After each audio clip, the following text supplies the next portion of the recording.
संघर्षों से होकर जाने वाले रास्ते अक्सर बड़ी खूबसूरत मंजिलों तक पहुंचाया करते हैं और ऊपर वाला किसी को भी उतना ही कष्ट देता है, उतनी ही चुनौतियां देता है जिनसे वो जीत सकने की क्षमता रखता है।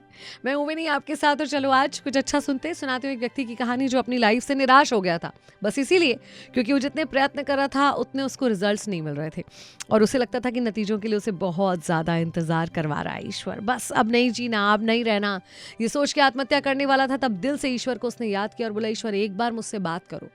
भगवान सामने प्रकट हुए। इसने पूछा कि आप ऐसा क्यों करा आपने मेरे साथ, कि मैं लगातार प्रयास कर रहा हूँ, उतने प्रयासों पर किसी को बहुत जल्दी नतीजे मिल जाते हैं और मेरे प्रयासों के नतीजे ही नहीं दे रहे हो, ऐसा क्यों?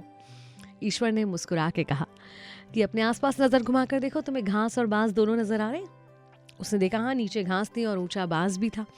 ईश्वर ने बताया कि मैंने ये दोनों ही बीज एक साथ बोए थे और दोनों की एक सी देखभाल की थी। एक सा पानी दिया, एक से मौसम उन दोनों के लिए थे, एक सा सूर्य का प्रकाश उन तक पहुंचा। मगर बोने के कुछ दिन बाद ही घास तो जमीन से पीक कर बाहर आ गई, लेकिन पहले साल में बांस के बीज में से बाहर कुछ भी नहीं निकला। लेकिन मैंने उसे छोड़ नहीं दिया, उसकी देखभाल में लगातार करता रहा। दूसरे साल भी बांस के बीज में से कुछ बाहर नहीं आया, मगर मैं उसकी देखभाल करता रहा। तीसरे साल भी बांस के बीज में से कुछ भी बाहर नहीं आया, मगर मैं उसकी देखभाल करता रहा। चौथे साल एक छोटा सा पीका फूटा और बस क्या था, 6 महीने में ही वो सीधे 100 फीट ऊंचा हो गया। शुरू के 3 साल बांस ने जमीन के अंदर अपनी जड़ों को मजबूत करने में लगाए थे, जिन जड़ों की वजह से आज वो इतना ऊंचा होकर सर उठाकर खड़ा हुआ है। और ईश्वर ने कहा कि समय चाहे कितना भी लग रहा हो, ये ध्यान रखना कि मैं किसी की भी देखभाल करना नहीं छोड़ता। जैसे मैंने उस बांस को नहीं छोड़ा, मैं अपने किसी भी जीव को दुनिया में यूं ही नहीं छोड़ देता।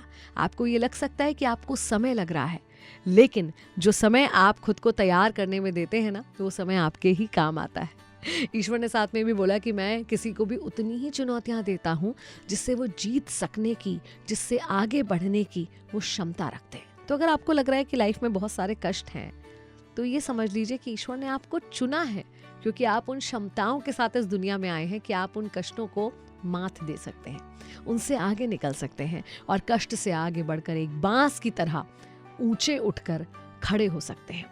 एक छोटी सी झोपड़ी को बनने में जहां कुछ दिन लगते हैं, वहां एक भव्य इमारत को बनने में कई साल लग जाते हैं। तो अगर आपको लगता है कि आपको नतीजे मिलने में समय ज्यादा लग रहा है, उम्मीद से ज्यादा लग रहा है या दूसरों से ज्यादा लग रहा है, तो कभी निराश मत होइए। तैयार रहिए कि आपके लिए कुछ बेहतरीन नतीजे हैं जो इंतजार कर रहे हैं। तो बस मुस्कुराइए और अपने प्रयासों में कोई कमी मत छोड़िए। आप जिस मंजिल तक पहुंचना चाहते हैं उसकी तरफ अपने कदम बढ़ाते रहिए। वो मंजिल भी उतनी बेसब्री से आपसे मिलना चाह रही है। मैं हूं विनी आपके साथ। चलो आज कुछ अच्छा सुनते हैं।